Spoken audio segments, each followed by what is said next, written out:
A Day in My Life as a Work From Home Mom, Solo Parent Edition. Good day everyone! Nagtrabaho ako kanina at hindi na nga ako nag-video. Hindi rin kasi ako nagkape dahil pause muna ako at nag-lemon water lang. Kaya pinaghanda ko na lang ng kape si Mama at sa breakfast kay Jeff. Nireheat ko lang yung hotdog buns na binili namin kahapon for his breakfast at hindi na ako gumawa ng lunchbox niya kasi half day lang naman daw sila at si Mama na rin ang maghahatid sa kanya sa school sabay uwi sa isla. I just continued my work and took a nap, then after pinick up ko na rin si Jeff. Nagpahinga lang ako muna ng saglit bago ako magluto ng lunch namin at grabe talaga ang sense ng aso, no? Nadidetect talaga nila kung you're not feeling well. Kaya si Cookie always checking on me sa kwarto at nilalambing ako. Then gumawa na ako ng lunch namin ni Jeff dito sa kusina. Gusto ko talagang magsabaw ngayon, yung something comforting at very homey. Kaya nagpagpasyahan ko magluto ng chicken arroz caldo. Tamang-tama ito para maibsa naman itong nararamdaman ko. Sariling sikap lang talaga sa pag-aalaga sa sarili dahil wala pa yung mag-aalaga sa akin. Nasa other side of the world pa. Nagisa na lang ako ng aromatics then sinunod ko na ang chopped chicken. Wala akong glutinous rice kaya ordinary rice lang yan na hinugasan ko then added chicken bouillon and water then simmered it for a few minutes. Para meron itong pampakulay nilagyan ko rin ito ng annatto powder or atsuete. Galing sa grocery kahapon, nakatambak pa ang aking grocery boxes at yung mga kalat sa bahay. Kaya while nagluluto ako ay isa-isa ko na itong tinanggal kasi feeling ko mas lalo akong magkakasakit kapag ganito ang itsura ng bahay. Iba pa rin kasi sa feeling kapag maayos at malinis ang bahay, parang nagiging okay na rin yung pakiramdam ko somehow. Kaya liligpitin ko ito na isa-isa habang chine-check ko itong niluluto ko. Tinimplahan ko na rin ito at hinintay lang na mag-expand at lumambot yung rice para ihanda ko na itong lunch namin. Salamat nga pala sa mga well wishes nyo. Isa talaga kayo sa mga rason na nagkakalakas ako at ipagpatuloy ang pagwa-vlogging dahil sa mga encouragements nyo at mga messages nyo na nakakapagpa-inspire sa akin. I started this year with 11,000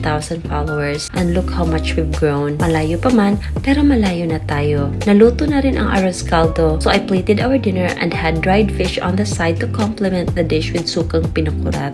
Nilagyan ko na rin ito ng boiled egg na toppings, roasted garlic, and some spring onions. I thought Jeff wouldn't like this, pero naubos na naman niya yung isang serving na hinanda ko. Hindi lang niya bet yung may ginger sa soup dahil nakakain niya nang hindi namamalayan pero para sa akin soothing talaga ang may ginger. After lunch, nagpahinga lang kami dito sa sala at tinabihan na rin ako ni Cookie dito. Ito naman si Jeff, kahit ang dami niyang damit, ito pa rin masikip ang pinili niya. Kailangan ko na nga mag-declutter para sa bagong taon na iwan na ang mga bagay na hindi magagamit sa 2024. Dumako na rin nga ang gabi at ayan, nagluto na ako ng dinner namin. For today's menu ay magluluto ako ng nilagang baboy at version ko nga ito na nilagyan ng ibang sangkap. Hinanda ko lang isa-isa ang mga ingredients para mas mapadali ang pagluluto ko. Plano ko rin talaga na ngayong araw mga healthy yung foods na kinakain ko at mas gusto kong kumain ng maraming gulay-gulay. Sinute ko na rin ang aromatics at inuna ng ilagay ang pork. Nilagyan ko ng pork bouillon at pamintang buo at nilagyan ng tubig at kamatis. While waiting for it to boil, inunpack ko na rin ang nabili ko sa Hong Kong na strawberry. Buti hindi ito nalambog sa biyahe and I really wanted to make a haul pero hindi ko na ginawa. Nag-share lang ako nito sa sister ko na may kasamang ref magnet at pinahatid ko kay Jeff dun sa bahay nila na few blocks away lang naman sa amin. Galing pa ito lahat sa Hong Kong kasi nakabili rin ako ng fruits doon. Pinakuluan ko lang ang pork in low heat at tinimplahan na to then added the veggies. Nakatingin lang rin si Cookie dito kasi hindi siya lumabas ng Kuya Jeff niya ngayong hapon. Sorry Cookie, bukas na lang palangga ha?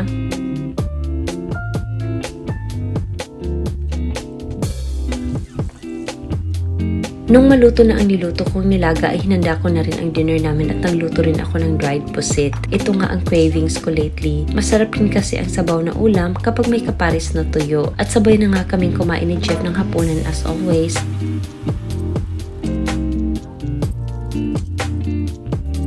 I have to get well soon and get back on track. At si Jeff may konting ubo rin kaya pinainom ko rin ng gamot at buti na lang hindi siya mahirap painumin katulad ko. Natapos ang araw na nakapagpahinga rin ako, salamat naman, at araw-araw umu-okay naman ako. In the next few days, balik na naman tayo for the busier days and I gotta take care of myself first before anything else. And that's all for today. Thank you so much for watching. Bye!